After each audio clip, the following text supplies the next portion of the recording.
Hello, my peers, and welcome to Terror Tuesday. Anyway, we're going to turn that down a bit. Hello, my name is Fawstah, Australian for beer and American for your parents who didn't love you. I'm going to be reading one of the Grimm fairy tales. This is as it was originally written. So far, the only other video we've done of this is the one about salad. Let's see what we can come up with. There we are. The Frog Prince by the Grimm brothers. One fine evening, a young princess went into a wood and sat down by the side of a cool spring of water.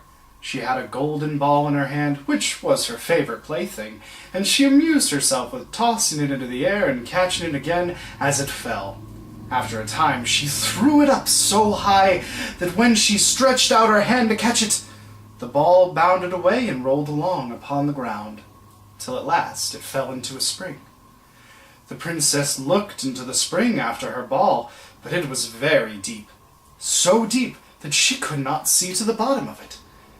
Then she began to lament her loss and said, "Alas, if I could only get my ball again, I would give all my fine clothes and jewels and everything that I have in the world." She really likes balls.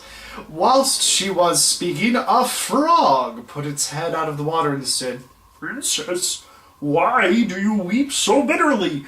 That's apparently Kermit the Frog. "Alas," said she. "Alas," said she, "what can you do for me, you nasty frog? My golden ball has fallen into the spring." And the frog said, "I want not your pearls and jewels and fine clothes, but if you love me and let me live with you and eat from your golden plate and sleep upon your little bed, I will bring you your ball again." "What nonsense," thought the princess. "This silly frog is talking. He can never get out of the well." Okay. "However, he may be able to get my ball for me, and therefore I will promise him what he asks." So she said to the frog, "Well, if you bring me my ball, I promise to do all you require." Then the frog put his head down and dived deep into the water. After a little while, he came up again with a ball in his mouth and threw it on the ground. As soon as the young princess saw her ball, she ran to pick it up, and was so overjoyed to have it in her hand that she never thought of the frog, but ran home with it as fast as she could. The frog called after her, "Stay, princess, and take me with you as you promised." But she did not stop to hear a word.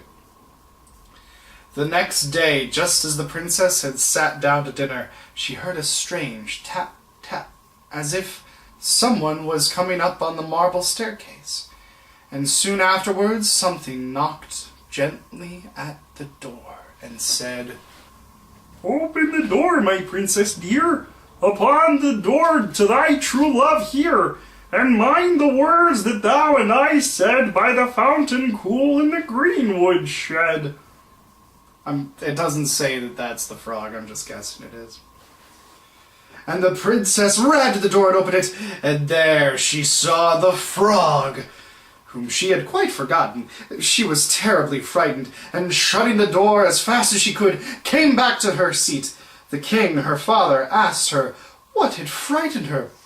"It was a nasty frog," said she, "at the door who lifted my ball out of the spring last evening. I promised him that he should live with me here, thinking that he would never get out of the spring. But there he is at the door and wants to come in." While he was speaking, the frog knocked at the door again and said, "Open the door, my princess dear. Open the door to thy true love here, and mind the words that thou and I said by the fountain cool in the greenwood shade." The king said to the young princess, "As you have made a promise, you must keep it. So go let him in." She did so, and the frog hopped into the room and came close to the table.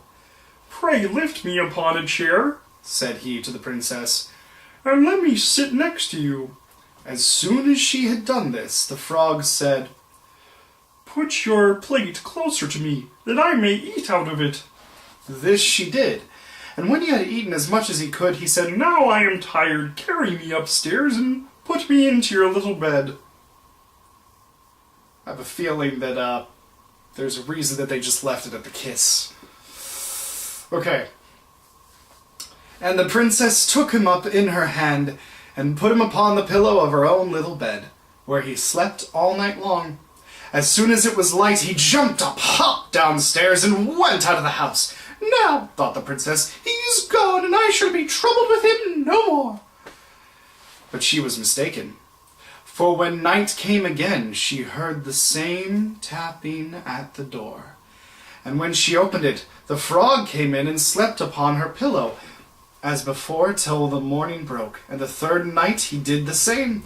But when the princess awoke on the following morning, she was astonished to see, instead of a frog, a handsome prince gazing on her with the most beautiful eyes that were ever seen, and standing at the head of her bed.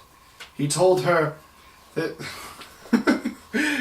he came in last night. Anyway, he told her that he had been enchanted by a malicious fairy who had changed him into the form of a frog, in which he was fated to remain till some princess should take him out of the spring and let him sleep upon her bed for 3 nights. "You," said the prince, "have broken this cruel charm, and now I have nothing to wish for but that you should go with me into my father's kingdom, where I will marry you and love you as long as you live." The young princess, you may be sure, was not long in giving her consent.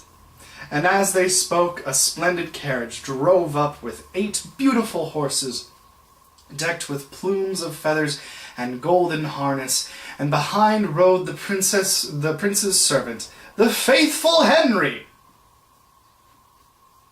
Sure, who had bewailed the misfortune of his dear master so long, and bitterly that his heart had well nigh burst.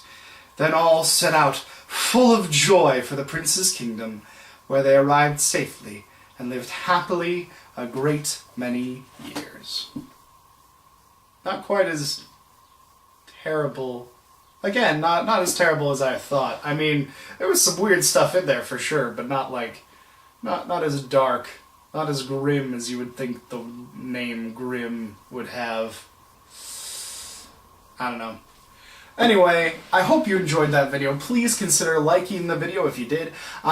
Please share with your friends if you think they might want to listen to this story or just get a kick out of me sounding like Kermit the Frog. Subscribe if you want to see more videos like this. I think we're going to do I'm going to go through the whole book. Slowly but surely, I'm going to be reading some more stories out of this because I rather enjoyed it. As I hope you did too. Subscribe. And yeah, if you want to donate to us on Patreon to help make sure that we can continue making content for you every single day, there's a link down in the description below to do just that. Thank you guys. I love you all very much. Have a wonderful night and a wonderful life. Goodbye.